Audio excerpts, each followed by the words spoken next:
चलिए बाबू लोग, आज फिर आप लोग यूट्यूब क्लास में बहुत बहुत स्वागत है। आज हम लोग को क्लास 10 का एक्सरसाइज 9.1 का क्वेश्चन नंबर 15 से देखना है। अभी तक हम लोग क्वेश्चन नंबर 14 तक देख चुके हैं। आज हम लोग को 15 से देखना है। एक सीधा राजमार्ग एक मीनार के पार तक जाता है।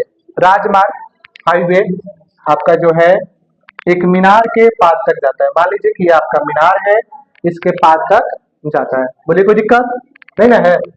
मीनार के शिखर पर, इसके शिखर पर एक व्यक्ति जो है, एक आदमी एक कार को 30 डिग्री के अवनमन, उन्नयन नहीं, अवनमन यानी अवनमन जो है देखता है। अवनमन कोण पर देखता है 30 डिग्री के। तो मान लीजिए कि यहाँ पर जो व्यक्ति खड़ा है, ठीक है, यहाँ से यहाँ तक आपका एंगल बन जाएगा। कितना डिग्री के देखता है? 30 डिग्री के। तो हम जानते हैं कि ये लाइन और ये लाइन समांतर होता है, यानी कि पैरेलल होता है। तो ये आपका 30 डिग्री है, तो ये भी आपका 30 डिग्री हो जाएगा। कैसे? अंतर एकांतर कोण से, है कि नहीं? इसके बाद है जो कि मीनार की पार की ओर एक समान चाल से चलता है।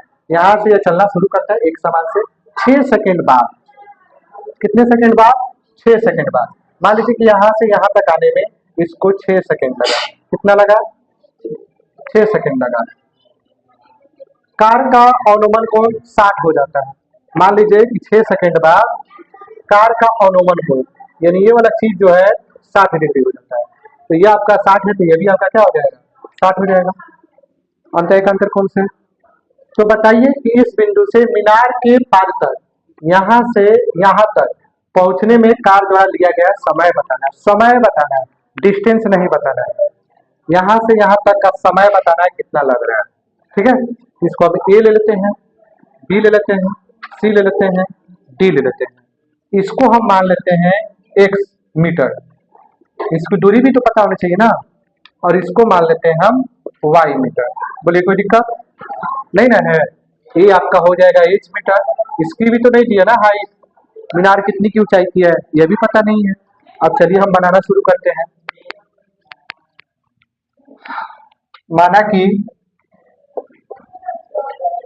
नहीं, यहाँ पर डायरेक्ट लिखते हैं ए बी एक मीनार है। ठीक है, इसके अलावा यहाँ पर यहाँ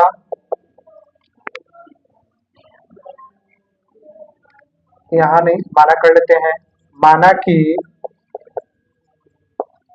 ए B equal to H metre, B C equal to Y metre, C D equal to X metre और एवं सी डी आपका दिया गया है, मतलब यहाँ से यहाँ तक इसको छोड़ दीजिए।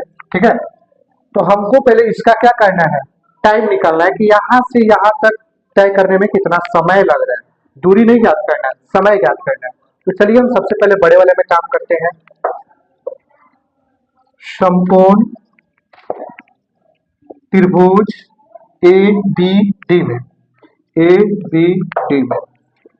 नीचे वाला ज्ञात करना है और ये वाला आपका P है। तो P और B किस में आता है? 10 में आता है। यहाँ पर 30 है तो 30 कर लेते हैं। P और B 10, 30 का मान होता है 1/√3। P का मान है AB और B का मान है आपके पास क्या है? BD। बोलिए कोई दिक्कत है यहाँ तक? अब ये हो जाएगा। चलिए ध्यान दीजिए बाबू, यहाँ पर आपका 1/√3 है, 1/√3 रहने देते हैं। AB का AB रहने देते हैं। BD में देखिए आपका दो गो चीज है, CD और BC, दोनों को हम जोड़ लेते हैं CD प्लस BC। अब यहाँ पर 1/√3 का 1/√3, AB का AB, CD की जगह पर है x और BC की जगह पर हम y लिए थे। अब एक का इससे गुना कर लेते हैं, x प्लस वाई और √3 का इससे। अब यहाँ पर AB की जगह पर आपका x दिया हुआ है, x ले लेते हैं, यहाँ से भी चेंज कर देते हैं, x ले लेते हैं। ये आपका हो जाएगा क्या? √3h। अब यहाँ पर y को हम इधर भेज देते हैं, x is equal to √3h plus में जाना के माइनस में, इसको समीकरण 1 ले लेते हैं। यानी x की जगह पर इतना आपका डिस्टेंस निकल गया। फिर अब यहाँ पर आ जाइए, फिर में समकोण त्रिभुज ए बी सी में 60 है तो 10 60 पर हम कम कर लेंगे। क्योंकि पी बाई बी में हमको काम करना है। टेन 60 का मान क्या होता है √3। पी आपके पास क्या है ए बी है, ए बी ले लीजिए। बी क्या है आपके पास बी सी है, बी सी ले लीजिए। √3 ए बी का मान एच है और बी सी का मान क्या है वाई है। अब यहाँ पर आ जाइए √3 का वाई से कर लेंगे √3y इक्वल टू एच। समीकरण 2 हो गया। बोले कोई दिक्कत है यहाँ तक। अभी देखिए एच का मान हम क्या करेंगे इसमें रख देंगे समीकरण 1 में। यहाँ पर रख देते हैं समीकरण 2 का मान समीकरण 1 में रखने पर एच का मान हम समीकरण इसमें रख देते हैं x equal to 3h minus Y. X की जगह पर देखिए यहाँ पर समय कितना था, हमको समय निकालना है, डिस्टेंस से कोई मतलब नहीं है। समय कितना था एक्स का 6 सेकेंड, यहाँ पर 6 रख लेते हैं। 3 √3 है और यहाँ पर एच की जगह पर देखिए क्या है √3 वाई है माइनस वाई। अब 6 का 6 √3 का √3 से गुना करेंगे √9 आएगा जो कि 3 का मान होता है वाई माइनस वाई। 6 3y में से एक y घटा लेंगे तो 2 y हो जाएगा। 2 गुना में इधर आके क्या हो जाएगा भागा में y, इसको कटा देंगे तो क्या आ जाएगा 3, यानी y इक्वल टू 3 सेकेंड। यानी यहाँ से यहाँ तक आने में इसको कितना समय लगेगा 3 सेकेंड लगेगा। बोले कोई दिक्कत यहाँ तक नहीं ना है। चलिए आप इसका स्क्रीनशॉट ले लीजिए। चलिए ध्यान दीजिए बाबू क्वेश्चन नंबर 6, क्वेश्चन नंबर आपका 16 है। मीनार के आधार से, एक मीनार है उसके आधार से यानी 5 बिंदु से सरल रेखा में 4 मीटर और 9 मीटर की दूरी पर स्थित 2 बिंदुओं से मीनार का शिखर का उन्नयन कोण पूरक कोण है। पूरक कोण क्या होता है, क्या होता है बाबू पूरक कोण? आपका यहाँ देखिए बाबू पहला बोल रहा है कि 4 मीटर, मान लीजिए यहाँ से यहाँ तक इसकी दूरी 4 मीटर है। कितनी है 4 मीटर है और यह पूरा आपका 9 मीटर है, ठीक है। और बोल रहा है पूरक कोण, पूरक यानी कि कम्प्लीमेंट्री एंगल, यानी कि 2 एंगलों को आपस में जब जोड़ दिया जाता है तो 90 डिग्री जो बनता है वही होता है पूरक कोण। तो ये मान लीजिए आपका 90 माइनस थीटा और ये जो बनेगा आपका क्या हो जाएगा थीटा बन जाएगा। बोले कोई दिक्कत है यहाँ की, दोनों को जोड़ेंगे तो 90 के बराबर आ जाएगा। अब इसको मान लेते हैं ए बी सी और डी। क्वेश्चन बोला है कि बताइए इसमें मीनार की जो ऊंचाई है 6 मीटर की है, ये हमको प्रूफ करना है, दिया नहीं है, हमको बताना है कि इस मीनार की ऊंचाई 6 मीटर है। कैसे, तो देखिए हल में लिख लेंगे ए बी एक मीनार है जिसकी ऊंचाई ज्ञात करनी है, ठीक है। यहां पर आपका एंगल सी कितना है 90 माइनस थीटा और डी कितना है थीटा डिग्री। बोलिए कोई दिक्कत। इसके अलावा बीसी आपका दिया गया है 4 मीटर और बीडी कितना दिया गया होगा 9 मीटर। देखिए बाबू आपका नीचे वाला बेस है और ये परपेंडिकुलर है, बेस और परपेंडिकुलर किसमें आता है 10 में आता है। तो चलिए हम इसमें बना लेते हैं, शुरू वाले में ही बना लेते हैं। समकोण त्रिभुज ए बी सी में, ए बी सी में आपका यहाँ पर ले लेते हैं 10 90 minus theta equal to P by B. तो 10 90 माइनस थीटा किसका मान होता है, 8 समिति में पढ़ाया गया था, किसका मान होता है ये मान हो जाता है कॉट थीटा का। किसका होता है कॉट थीटा का।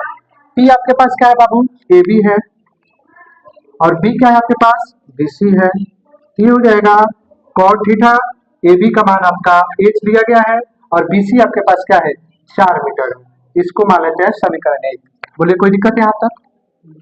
फिर अब यहाँ पर आ जाइए, हम काम करेंगे समीकरण समकोण समकोण त्रिभुज ए बी डी में, ठीक है। तो यहाँ पर देखिए बाबू थीटा है तो 10 थीटा ले लीजिए, पी बाई बी 10 थीटा को 10 थीटा ही रहने देते हैं। पी का मान क्या है ए बी है और बी का मान क्या है आपके पास बी डी है। 10 थीटा ए बी का मान एच लिया गया है और बी डी आपके पास क्या है 9 मीटर है। समीकरण 2 हो गया। बोले यहाँ पे किसी को दिक्कत है किसी को। अब आइए समीकरण 1 और 2 को गुना करने पर, समीकरण 1 और 2 को गुना करने पर, क्या करने पे, गुना करने पर। देखिए इधर cot थीटा है और इधर tan थीटा है, तो दोनों को गुना कर लीजिए, cot थीटा गुना tan थीटा। अब यहाँ पर देखिए आपका है h/4 और यहाँ पे है h/9, कोई दिक्कत यहाँ पे। cot थीटा और tan थीटा का गुना क्या होता है, 1 होता है, इसका मान क्या हो जाएगा, 1 हो जाएगा। h का s से गुना कर लेंगे क्या हो जाएगा, h²। 4 का 9 से कर लेंगे क्या हो जाएगा, 36 हो जाएगा। कोई दिक्कत, इसके नीचे कुछ नहीं चाहिए। अब यहाँ पर ये 1 का h² से कर लेंगे h², 1 का 36 से कर लेंगे 36, h इक्वल टू स्क्वायर है बगल में आके root, h equal to root 36 किसका मान होता है, 6 का मान होता है। किसका मान होता है, 6 का मान। तो हमको इस मीनार की ऊंचाई ज्ञात करनी थी, तो कितनी हो जाएगी मीनार की ऊंचाई, 6 मीटर हो जाएगी। यानी कि जो दिया गया है सही हो जाएगा, आंसर क्या हो जाएगा, हाँ मीनार की ऊंचाई 6 मीटर। बोलिए कोई दिक्कत नहीं ना है। चलिए आप लोग इसका स्क्रीनशॉट ले लीजिए। वीडियो अच्छा लगा हो तो लाइक शेयर और सब्सक्राइब कीजिए। बहुत बहुत धन्यवाद।